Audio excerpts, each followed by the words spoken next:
Hey everybody, welcome to day 22 of our Fall Back to Feeling Good 31-day challenge.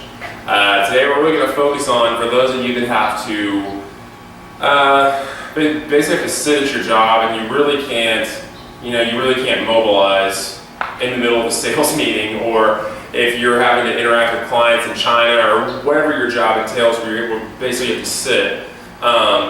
You can kind of do a couple of these things at your desk and not look like a complete weirdo. So what you're going to do is, you're going to hang out and imagine this is an imaginary kind of chair right here where you just kind of box to use. And what you're going to do is you're going to take one leg and kind of take that same piriformis stretch we've been doing standing up. You're going to be sitting down, and all you're going to do, you're going to act like your leg is like a bucket of water. So basically, like the water is trying to come out from where your knee's at. So all you're going to do is you take your right hand, I'm going to put on top of my right knee.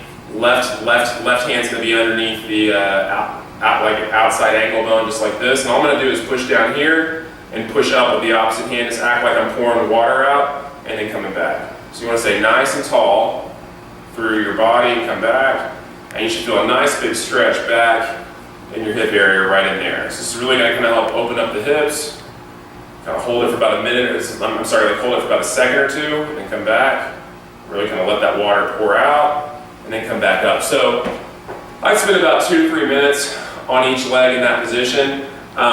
Second exercise, this one might be a little more appropriate if you have a door or cubicle in your desk. If you're around a whole bunch of people all day long, you probably can't do this one. You do this one at home, but this probably won't work there. But just save you a little bit of privacy, what you can do is you can take one leg. We're going to kind of work on getting better hip flexion when you're sitting down.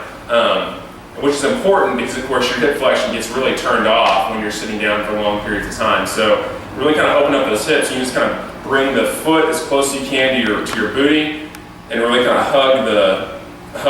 basically sort of hug your leg to your hip right there, and then you just kind of scour around, sort of like move your shoulders a little bit through that motion. Ooh, that's tight. You can also turn your head a little bit towards that same side hip.